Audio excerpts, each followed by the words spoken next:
Sameining sveitafélaganna komin svona umræða aftur svona upp á undanförnu og verið að tala stórar sameiningar. Hefurðu skoðun á því? Ætti ekki Suðurnesin ekki öll að vera bara eitt sveitafélag? Ég held að það sé ekki spurning hvort, heldur bara hvenær það gerist. Allavega hvað varðar sveitafélögin hérna norðan megin Skagans, það er að segja Reykjanesbæ, Garður og Sandgerði. Garður og Sandgerði skilst mér að sé að sé hafna viðræður þar. Þeir hafa hins vegar ekki sýnt áhuga á því að ræða við Reykjanesbæ þau mál. Líklegast út af fjárhagsstöðu sveitafélagsins, ég gef með það. En ég held eins og ég segi, þetta er ekki spurning hvort heldur hvenær þetta verður. Því að snúum þessu við, segjum ef þetta væri eitt sveitafélag í dag á þessu svæði, ef það kæmi hér einhver og segði, ef við ekki að skipta þessu upp í 5 sveitafélög núna, væri það ekki sniðugt? Eða tala nú ekki 7 eins og þau voru áður. Þá hygg ég að sá hinn sami yrði álitin, ég segi nú ekki klikkaður en hann væri svona ekki alveg í takt við það sem að gerast. Og menn hafa talað bara til að nýta innviði betur og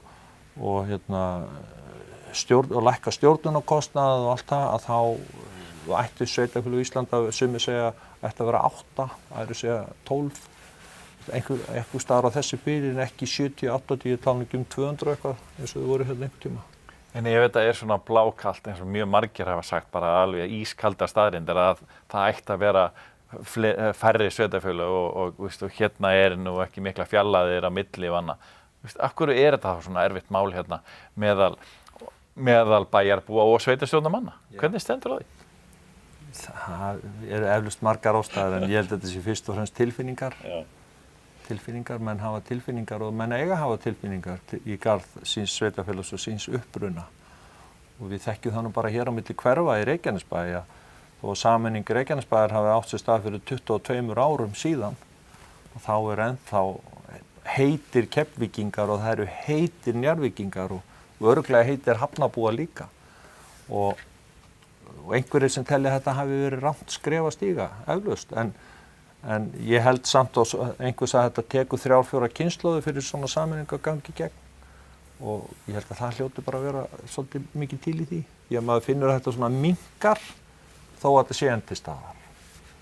Getur ríkið komið bara með stóra ákvörðun og sagt bara þið fáið bara núna 4 ár vinnið í þessu?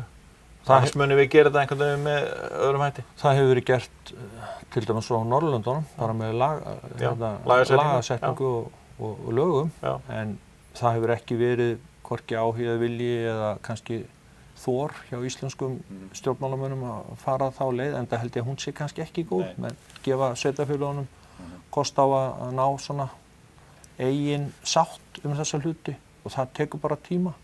Og þessi umræða sem í gangi núna mjög jákvæð, gott skref.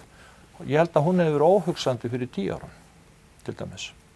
Og milli Garðs og Sandgerðis og tala ekki einhverja stærri sameiningar. En þetta bara tekur sinn tíma. Það verður bara að hafa sinn eðlilega aðdraganda. En eins og ég sagði áðan, þetta ekki spurning að mínum að þetta hvort, heldur bara hvenær.